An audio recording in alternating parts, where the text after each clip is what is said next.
Pilipinas ngayon, ang kapal ng mga mukha ng mga kongresistang ito, ang mga ordinaryong Pilipino, ang mga ordinaryong trabahante, araw-araw nakipagbuno diyan sa kalsada para makasakay, makauwi sa kanilang mga tahanan. That's 60 million pesos of value-added tax na napupunta sa pamahalaan.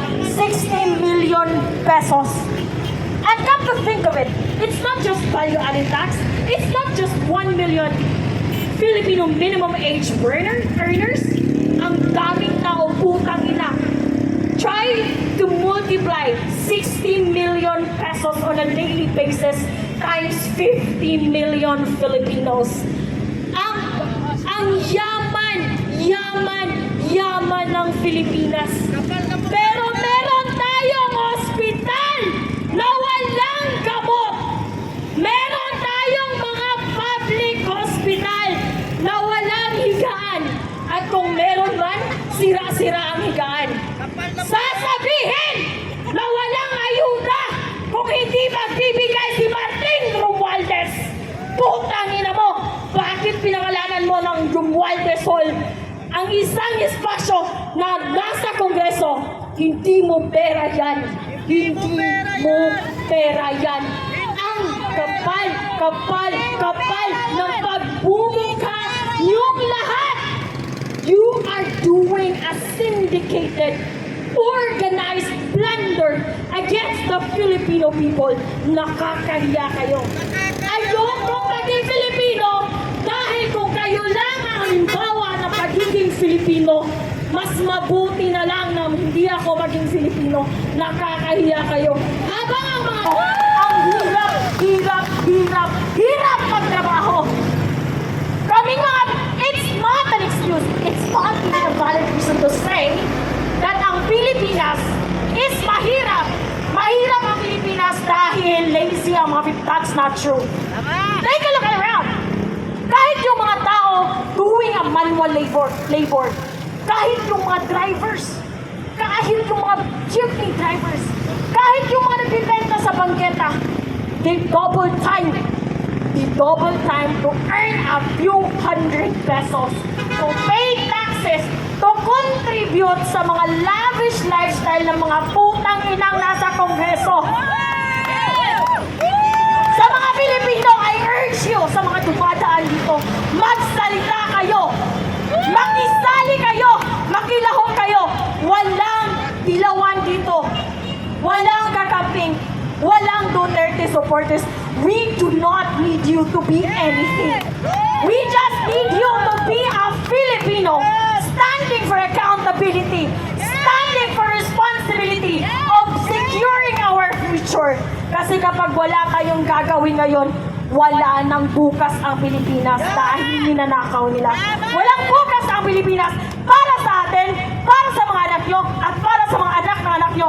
Can you imagine? We're still paying the interest of utang coming from Marcos Sr. And here we are right now. We're gonna pay again for the fucking debt of the Philippines because of their fucking blunders in the House of the Representatives, in the Senate, and on the executive branch, Mr. Marcos. Ang kapal-kapal na mukha nyo, ang daming Pilipino. Sasabihin ng mga nepo babies nyo na wala kami ambag sa taxes. We are taxed heavily. Can you imagine sa Southeast Asia, ang Pilipinas ang isa sa pinakamalaking merong value-added tax. I'm gonna tell you a story of how I got here. Yesterday, I was from Cebu. I booked a ticket into go. It's 2,100 pesos and few centavos or something. I got taxed. It's 340 pesos. I ride an Angkas going to the Pier 4 in Cebu City. I got taxed again. I bought soft drinks. I bought bottled water. I bought Wi-Fi subscriptions sa barko. I got taxed again. Putang inang value-added tax. Ang dami. Just try to imagine if a single Filipino is paying at least 200 pesos of value-added tax. Mga putang ina nyo, ang hirap magtrabaho.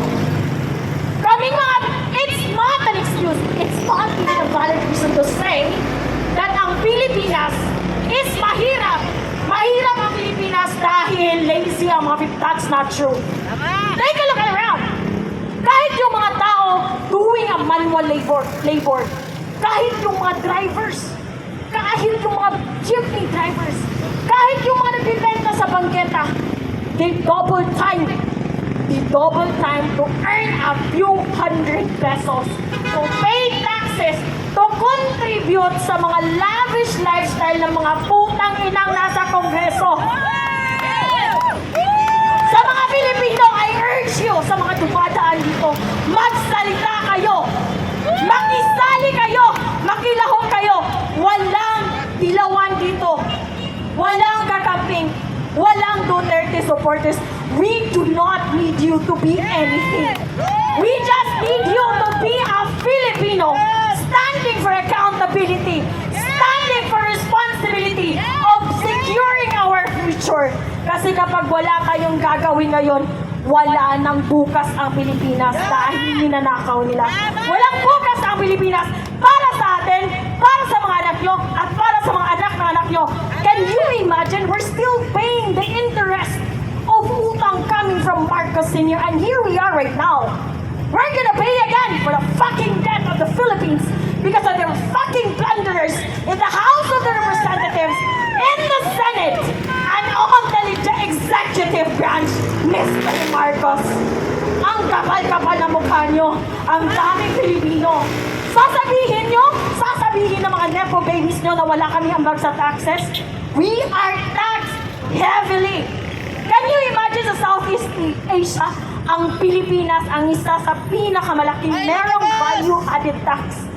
I'm gonna tell you a story of how I got here. Yesterday, I was from Cebu. I booked a ticket into go. It's 2,100 pesos and few centavos or something. I got taxed. It's 340 pesos. I ride an Angkas going to the Pier 4 in Cebu City. I got taxed again. I bought soft drinks. I bought bottled water. I bought Wi-Fi subscriptions sa barko. I got taxed again. Putang inang value-added tax. Ang dami. Just try to imagine if a single Filipino is paying at least 200 pesos of value-added tax. Kailangan po natin magingay dahil sobra na ang mga pagnanakaw ng mga buhaya sa gobyerno. Partner, Ano partner? nasan ako? Nasaan ka? Ito na! Oy, do pala to partner. Ito na naman Okay. kami dalawa! Alam nyo, partner ka PL, Ano yun? grabe itong ginawa ng Kongreso Ano ba ginawa ng mga animal na yan? sa mamayang Pilipino. Paano? Harap-harapan tayong tinarantado! Paano na tinakantado? Patawa ka ba? Lagi naman yan eh. Seryoso tayo, seryoso. Seryoso na. Wala nang boses partner Hindi, ganito. Nakita kita eh. Paano? Parang gusto mo nang sumugod mag-isa doon eh. Huwag taga lang, no? Hindi. Pa- Kailangan nating lumabas. Tama. Kailangan nating magingay. Huwag po tayong pumayag na gawing tanga tayo ng mga kawatan sa gobyerno. Lumabas tayo sa ating mga bahay, sa ating mga tahanan. Kung walang sisigaw, kung walang mag-iingay, sino? Tayong mga Pilipino, harap-harapan na po tayo, ninakawan ng mga kawatan dyan sa Kongreso. Tandaan ho ninyo, trilyon-trilyong piso po ang hinahanap natin ngayon. Binubulag po tayo ng mga kawatan, mga buhaya sa Kongreso. Hindi po tayo tanga. Nakapag-aaral din naman po tayo. Alam po natin kung gaano kakawatan itong mga buhaya dyan sa Kongreso. Araw-araw naghahanap buhay tayo. Niluloko tayo ng mga buang.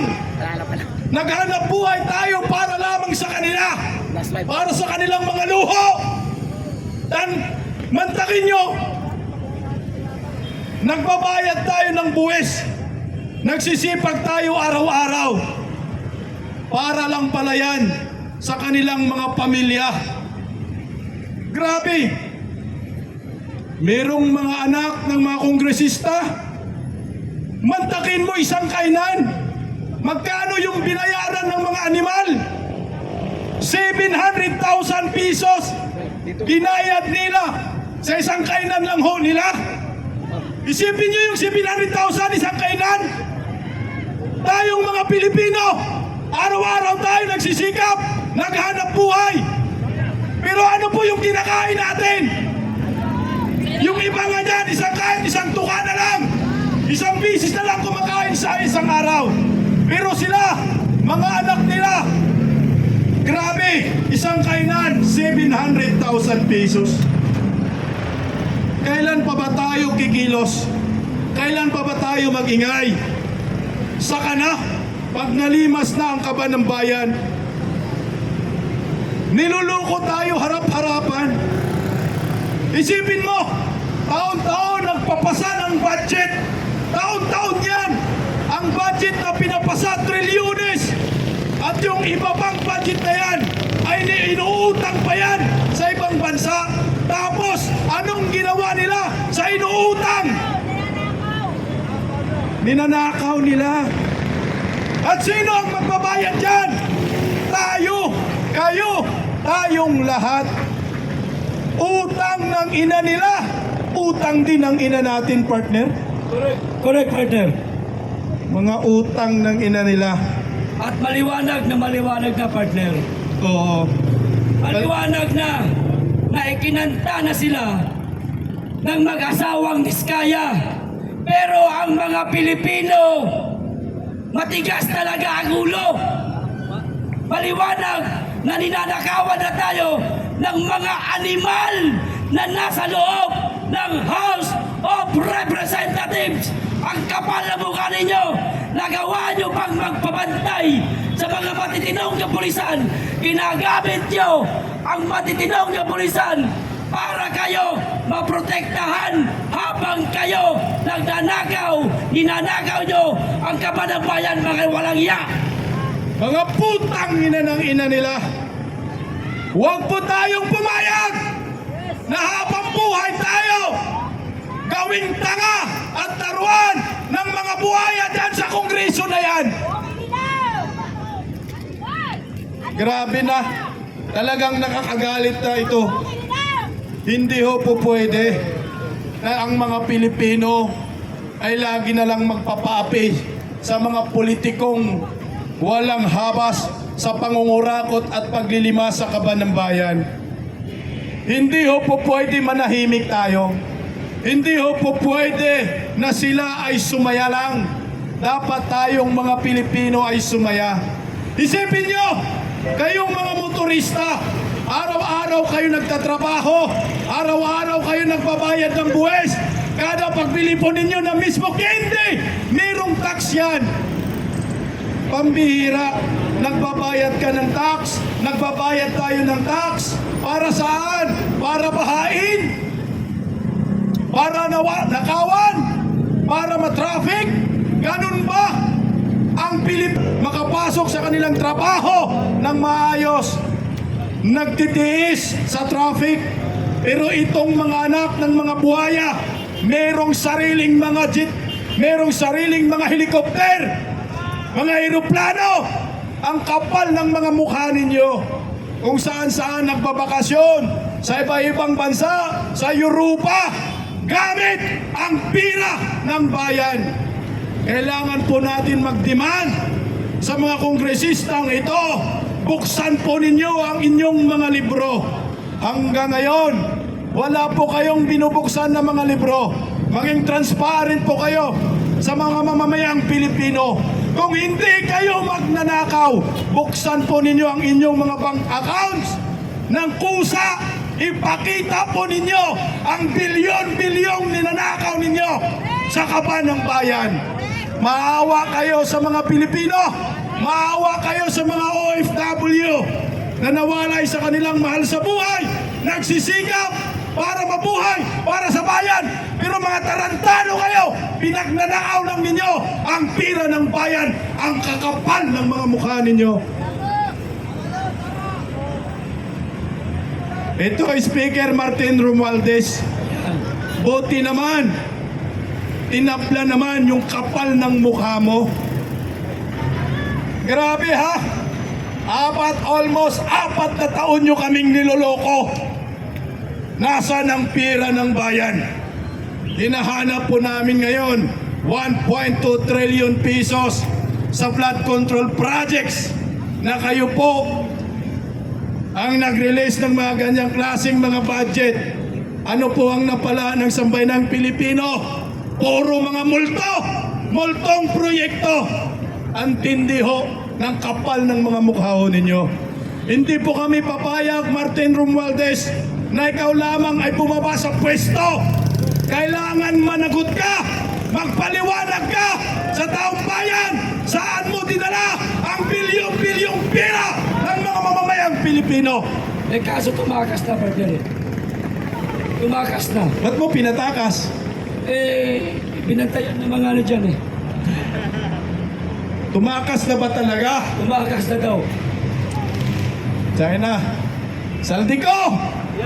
Ang tindi mo, ang dami mo palang mga private jet, kasama ka Martin Romualdez. Ipaliwanag mo sa taong bayan, saan nyo kinuha ang pirang iyan para pambili sa private jet na yan? Partner, kagabi, inulat po ng bilyonaryo. Sabi, Bilyonaryo, a news channel, na itong si Martin Romualdez nakabili ng 2 private jet, partner. dapat, Isang, pwede ba tayo magbasa dito, partner? pwede. Dapat, Basahan natin kasi baka sabihin, tayo po ay nagpapakalat ng maling balita. Correct. Ito po ay katotohanan lamang.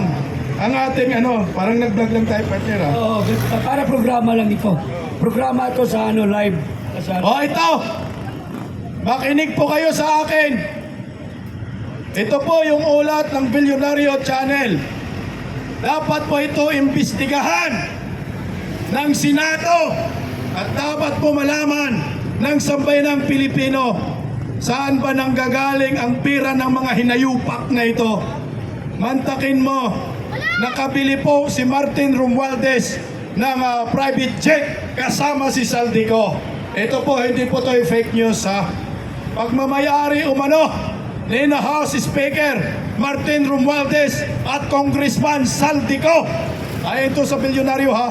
Ayon sa source ng bilyonaryo, nakapukaw sa atensyon ng Malacanang ang umano'y pagbili ni Romualdez ng 2 Gulfstream private jet, isang pre-owned G150 aba, na pumapalo umano ang halaga ng hanggang $8 million. wow. Sipin nyo yan. At isang G550 na umaabot naman ng $35 million. Ang kapal. Isipin nyo yan. Partner. Ilan ninakaw yung pira, animal. Labas nyo yan. Binili umano ni Romualdez ang mga ito mula sa ultra-bilyonaryong sinusyutan na hanggang ngayon ay nakapark pa rin umano sa hangar ng negosyante. Sugurin natin ang hangar, partner. Partner, ipaliwanag, dapat lumabas ka lusyutan. Ikaw po ang magiging witness kung saan kinuha yung pira na pinambili ng private jet ni Martin Romualdez. Samantala, sa kaso ni Saldico, sinimula na umano nitong ilipat sa labas ng bansa ang kanyang fleet ng mga mamahaling jet at chopper bago pa naman ang crackdown sa mga individual na sangkot sa flood control scam. Partner, nililipat na partner yung mga private jet, ipadalhin na sa ibang bansa, partner. Ang pagkakaalam ko, partner, isang araw pa sila naghahakot. Gagi ho, niloloko tayo, partner. Kumbaga, nahuli na tayo. Hindi ko naman sinasabing fake news. Yung inilabas ng bilyonaryo. Tama pa rin yan. Pero meron pang isang balita na lumabas, partner. Matagal na nilang nailabas yung kanilang mga ari-arian gaya ng mga jet at chopper nila. Hindi, partner. Patay sa mga dokumentong nakuha rin ng source ang Misibis Aviation and Development Corporation na pagmamayari umano ni Saldico. Mantakin mo partner, merong aviation. Itong company, itong si Saldico, Meron na sariling ganyan? meron O mayaman? sa pagnanakaw. Sa nakaw, ayun. Tama ka dyan partner. Ay nagsimula ng iproseso ang pagdi-register ng kanilang fleet, lalo na ang Gulfstream G350 na nagkakalaga ng 36 million US dollar partner. Abay, dapat ipa-cancel natin yung registration yan, partner. Ililipat na sa ibang pangalan partner. Para pag nagkasilipan, sasabihin wala ho silang ninakaw.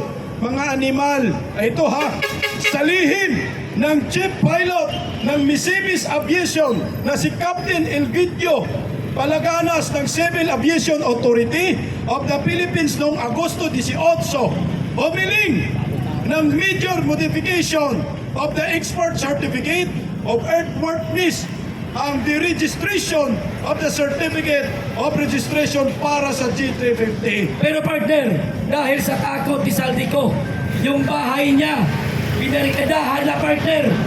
Oo, tinakpan niya na yung bahay niya, parang binalot niya ba?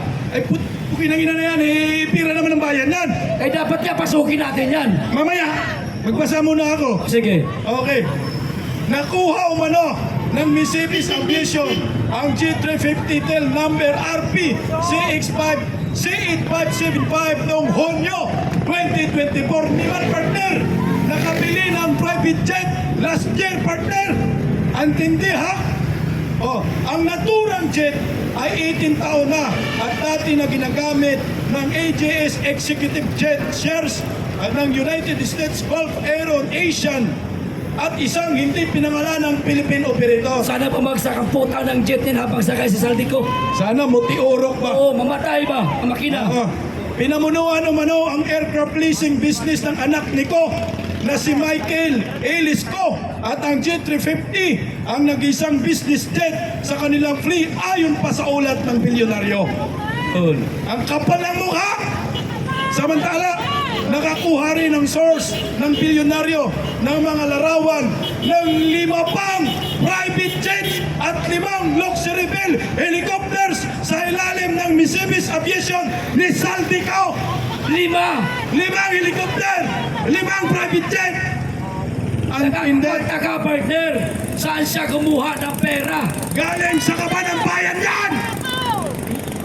Ginamit umano ang mga helicopter para sa mga bisita papunta sa 5 hektaryang Misibis Luxury Resort ni Saldico. 5 hektarya! 5 hektaryang Puno luxury at Mercedes! sa Alba yan partner. Putang! Ito, ganito po tayo ginago. Ng mga kongresista na nakaupo dyan. Lumabas kayo. Kayong mga kongresistang mga malilinis dyan, magsalita na kayo. Ikanta nyo na po itong si Martin Romualdez, si Saldico. Hindi ho po pwede. Napapayag po tayong ganito ang mangyayari sa ating bansa. Taon-taon na tayo ginagago partner. Ilang taong ka na ba Martin Romualdez nagiging speaker? Pangatlo ngayon. Mag-aapat na partner. Pero hindi na Oo. ako takapat. Hindi na umabot. So ibig sabihin, taon-taong ginagago ho tayo. Partner, Ah. natakot sa kamatis. Tangina, kamatis lang, takot na kayo. Oh. Ito po ha, kami po dito, voluntaryo po kami nandito. Hindi po kami mga rallyista. Kami po ay ordinaryong Pilipino na angat namin ng katotohanan at managot ang mga kawatan sa gobyerno, lalo na dyan sa House of Crocodile Farm, dyan sa Kongreso. Partner, naubos ng boses ko. Mamaya na naman tayo. Kaibigan, sandali lang po, kakarating lang ang balita. Ito po ay mahalagang anunsyo. Ang hinahantay po natin na